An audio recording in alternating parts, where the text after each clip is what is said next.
مولایا صلی وسلم دائما ابدا علی حبیبک خیر الخلق کلہم۔ آٹھویں شعر میں فرمایا، نعم سرا طیف من احوا فارقنی والحب یعترض اللذات بالالم۔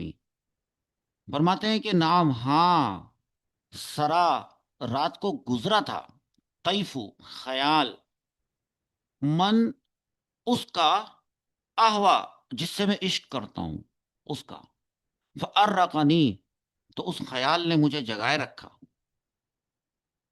والحب اور جو محبت ہوتی ہے نا، یا ترزو یہ درمیان میں آ جاتی ہے، اللذاتی لذتوں کے، اور بالعلمی یعنی محبت لذتوں کو علم سے بدل دیتی ہے، یعنی محبت لذتوں کے درمیان علم کو ڈال دیتی ہے، اور محبتوں نے اسی طرح سے کیا کہ محبت رسول صلی اللہ تعالی علیہ وسلم نے لذتوں کے درمیان رنج کو ڈال دیا۔ یعنی فرماتے ہیں کہ میرے محبوب کا تصور صلی اللہ علیہ وسلم رات کو میرے دل پر گزرا تو نیند اڑ گئی، کیونکہ محبت ہر لذت کو رنج و علم میں بدل دیتی ہے۔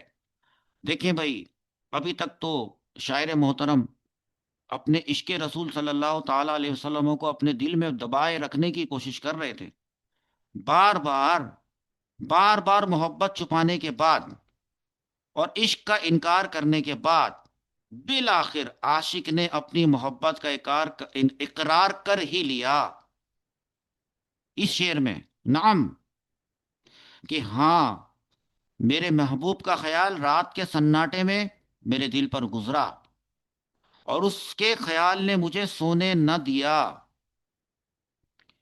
اور تمام چین و سکون رنج و علم میں بدل گیا۔ ابھی بتاتا ہوں یہ کون سا رنج و علم ہے۔ اور رات کے آرام پر محبوب کی جدائی کا غم غالب آ گیا، اور یقیناً محبت میں ایسا ہی ہوتا ہے۔ فرماتے ہیں کہ یہ جو اب مجھے رنج و علم حاصل ہوا ہے، یہ رسول صلی اللہ تعالی علیہ وسلم کی جدائی کا غم ہے، یہ رسول صلی اللہ تعالی علیہ وسلم سے دوری کا غم ہے، یہ رسول صلی اللہ تعالی علیہ وسلم کی رفاقت کا رنج و علم ہے۔ اب تو یہی لذت ہے، بس اب ساری اسی ہی میں لذت ہے، اور محبت ایسا ہی کرتی ہے۔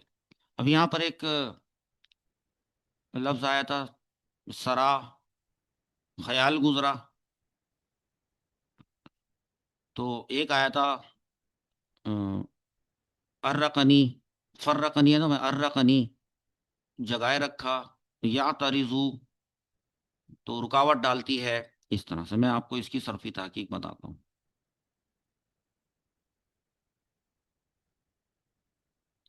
سب سے پہلے سرا، اس کے حروف اصلیہ ہیں سین، را اور یا، فعل ماضی مثبت معروف، صیغہ واحد مذکر غائب ہے، اور ثلاثی مجرد ہے۔ اب یا دیکھیں اس کے کون سے کلمے میں آ رہی ہے، لام کلمے میں، لہذا یہ صحیح نہیں بلکہ ناقص ہی آئی ہے۔ اسباب ضربہ ہے، اسباب ضربہ، سین را یا، ضربہ سریا، سا را یا، یہ ذہن میں رکھیے گا، بمعنی رات میں سفر کرنا، اصل میں سریا تھا۔ لام کلمے میں یا متحرک تھی، تو دیکھیں لام کلمے میں یا متحرک ہے نا، ایسے یہاں پہ دیکھیں، لام کلمے میں یا متحرک تھی، ہاں تھی، اس کے بعد اور ما قبل حرف را مفتو تھا، اس یا متحرک سے پہلے را ہے، یہ مفتو ہے، اس پہ زبر ہے، تو کیا ہوا پھر؟ قاعدہ کیا کہتا ہے؟ قاعدہ یہ کہتا ہے کہ پھر ایسی والی یا کو الف سے بدل دیں، تو قاعدے کے مطابق یا کو الف سے بدل دیا گیا تو سرا بنا، ایسے وہ رہا نا الف مقصورہ، وہ الف ہے جو آیا ہے، وہ رمایا کا جو قاعدہ آپ نے پڑھا تھا، رمایا سے رما بنا تھا۔ پھر آتا ہے احوا، احوا یہ ہا اور واو اور یا اس کے حروف اصلیہ ہیں، ہا واو اور یا، فعل مضارع ہے، مثبت معروف ہے، ٹھیک ہے، صیغہ واحد متکلم ہے، یہ جو حمزہ ہے نا، یہ علامت مضارع ہے، واحد متکلم کی. اچھا، اب چونکہ یہ باب سمعہ سے ہے تو ثلاثی مجرد ہو گیا.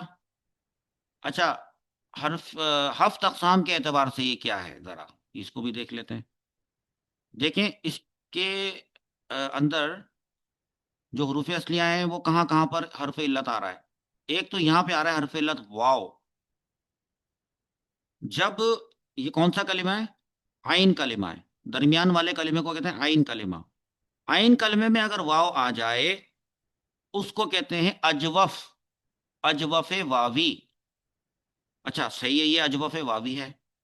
اور ساتھ میں یا کلمہ آخری کلمے کو کیا کہتے ہیں؟ لام کلمہ.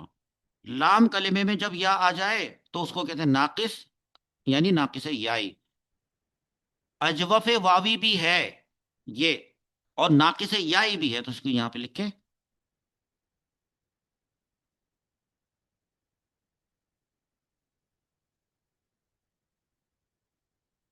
اور ایسے لکھیں گے ناقص یائی. باپ سمیا ہے بمانا عشق کرنا. احوا میں عشق کرتا ہوں. ایسے فرمایا کہ جس سے میں عشق کرتا ہوں اس کا خیال مجھے گزرا. میں عشق کرتا ہوں تو وہ واحد متکلم والی بات. تو اس کو یوں بھی لکھا ہے کہ جس کا میں عاشق ہوں، تو میں کی وجہ سے واحد متکلم. اب یہ اصل میں پتہ ہے کیا تھا؟ یہ احویا تھا. ہاں احویا. تو سمع یس معو. ایک منٹ. اصل میں تھا احویو. اسمعو کے وزن پہ. باب سمع ہے نا، سمع یسمعو. یسمعو سے سیغہ واحد متکلم بنتا ہے اسمعو. اسمعو پہ ہا وا اور یا ڈالیں تو بنے گا احویو. احویو تھا. اب لام کلمہ میں یا دیکھ رہے ہیں آپ لوگ، اس یا پر دمہ ہے. دیٹ مینس کہ متحرک ہے. تو کہا گیا کہ لام کلمہ میں یا متحرک تھی. جی ہاں ہے.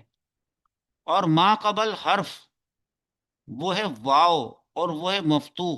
تو لکھا کہ ما قبل حرف واو مفتوح تھا. ہاں یہ رہا واو، اس پہ زبر ہے. تو قاعدے کے مطابق یا کو الف سے بدل دیا گیا. تو لہٰذا یا کو جب الف سے بدلا تو یہ الف مقصورہ کی صورت میں سامنے آیا. اس کے بعد ایک اور آیا سیگا الرقانی. ویسے تو یہ الرقا ہے، اور یہ نی ضمیر منصوب متصل ہے جو اس کے مفعول بھی ہے.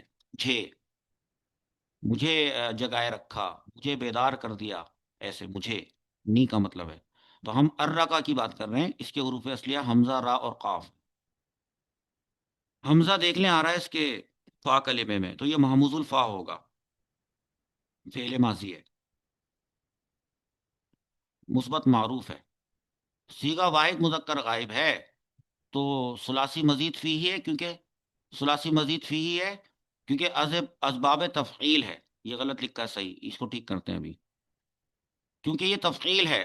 علامہ یعلم، ارقا یؤرق. علامہ ارقا صحیح ہے.